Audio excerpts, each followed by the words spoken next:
किसान भाइयों नमस्कार। मैं दीपू वर्मा और आप देख रहे हैं देश का विश्वसनीय फार्मिंग चैनल हिंदुस्तान पे देखो जी यूट्यूब चैनल। किसान भाइयों आज मैं अपने गेहूं के खेत पर आया हूं और आप सभी किसान भाइयों को मैं अपने गेहूं की फसल को दिखाना चाहूँगा। किसान भाइयों जो मेरा गेहूं की फसल आप देख रहे हैं ये बहुत तेज़ी से लहलहा रहा है। किसान भाइयों इस गेहूँ में लहलहाने का राज जो है उसमें मैंने बहुत सारे प्रोडक्ट्स का इस्तेमाल किया है जो इस समय मेरा गेहूँ इस अवस्था पर है।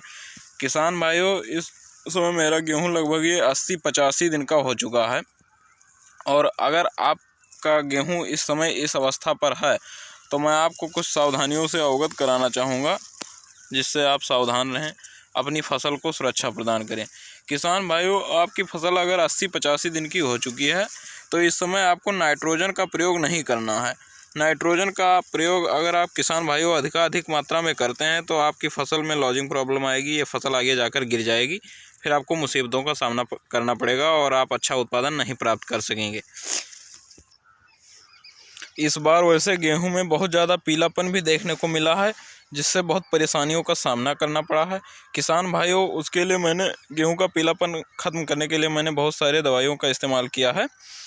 उसमें मैंने नाइट्रोजन पर बहुत ज़्यादा फोकस किया है और नाइट्रोजन के साथ साथ zinc sulphate, magnesium sulphate, ferrous, कुछ मैंगनीज ऐसे प्रोडक्ट्स का मैंने इस्तेमाल किया है जिससे मेरे गेहूं में बहुत ज़्यादा ग्रीनेस देखने को मिल रहा है किसान भाइयों। और अब आप लोग देखिए मेरा गेहूं पूर्ण रूप से लहलहाने का काम कर रहा है। किसान भाइयों अगर आपकी फसल लगभग 85-90 दिन 70 दिन ऐसे हो चुकी है तो आप नाइट्रोजन का इस्तेमाल आप इसमें ज़मीन में ना करें।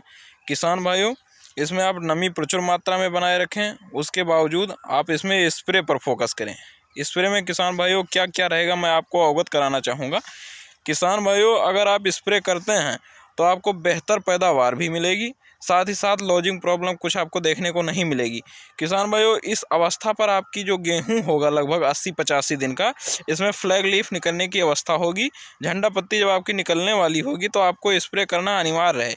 अगर आप इस फसल में स्प्रे करते हैं तो आपको बहुत बेहतर रिजल्ट देखने को मिलेगा। किसान भाइयों ये देखिए ये स्प्रे का ही रोल है जो मेरी फसल इतनी बेहतर तरीके से लहलहा रही है इस अवस्था में लगभग 80-85 दिन की फसल।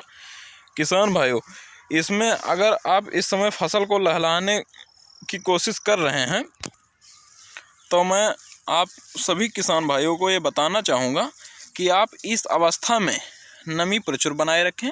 उसके बावजूद आप इस अवस्था में NPK 19-19-19 या 0-52-34 या कुछ ऐसे बहुत सारे NPK में कैटेगरियाँ आती हैं, उसका आप इस अवस्था पर गेहूं में अपने स्प्रे करें। 100 ग्राम से लेकर 200 ग्राम तक आप प्रति टंकी में डालकर उसका स्प्रे आप इस समय पर गेहूं में कर सकते हैं, जिससे आपको बहुत बेहतर रिजल्ट देखने को मिलेगा। किसान भाइयों अगर आप NPK का इस समय इस्तेमाल करते हैं किसान भाइयों स्प्रे के रूप में तो आपको लॉजिंग प्रॉब्लम जो मैं आपको बता रहा हूँ गेहूं में ये देखने को नहीं मिलेगा, क्योंकि ये सीधा आपके फ्लैग लीफ पर अटैक करेगा और आपको बहुत बेहतर रिजल्ट दिखाएगा। किसान भाइयों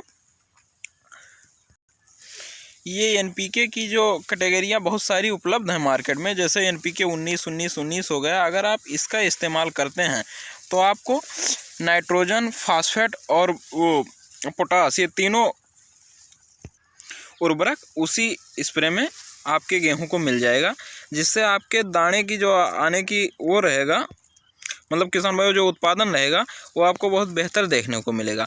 पोटास जो इसमें पड़ेगा उससे दाने में आपके बहुत ज़्यादा ठोसपन और चमक देखने को मिलेगा किसान साथियों। उसके बाद नाइट्रोजन जो उसमें रहेगा वो आपके फसल को पूर्ण बढ़वार देगा और ऐसा बढ़वार भी नहीं देगा जिससे आपको लॉजिंग प्रॉब्लम आगे चलकर देखने को मिले किसान साथियों। और फास्फेट आपकी फसल को हरा भरा और पूर्ण उत्पादन देने के लिए प्रेरित करेगा।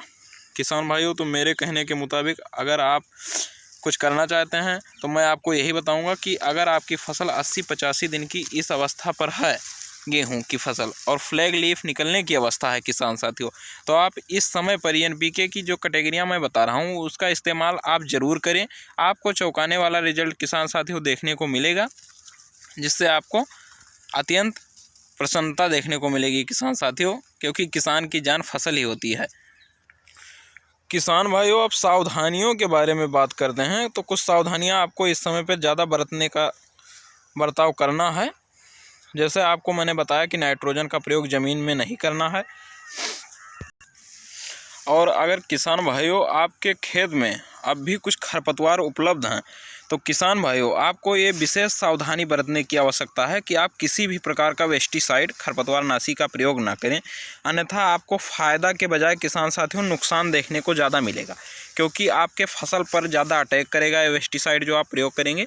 इसलिए किसान साथियों मैं आपको बताना चाहूँगा कि सावधानियों में आप इस सावधानी का विशेष बर्ताव करें कि आप इस अवस्था पर 80-85 दिन के गेहूं में जब फ्लैग लीफ निकलने की अवस्था है तो आप किसी भी प्रकार का पेस्टिसाइड का प्रयोग ना करें किसान भाइयों।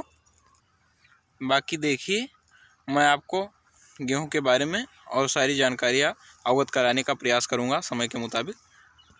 किसान भाइयों अगर आप इस चैनल पर नए हैं तो आपसे निवेदन है कि चैनल को सब्सक्राइब करें, वीडियो को लाइक करें और अन्य किसान साथियों तक किसान भाइयों इस वीडियो को ज़रूर शेयर करें, ताकि अन्य किसान साथियों को भी पूर्ण जानकारी मिल सके और वो भी अपने गेहूं को संभालने का काम पूर्ण रूप से सुचारू रूप से रख सकें। किसान साथियों तब तक के लिए विदा चाहता हूं आप सभी किसान साथियों से। फिर मिलूंगा अगले नेक्स्ट वीडियो में। चलता हूं। जय जवान जय किसान।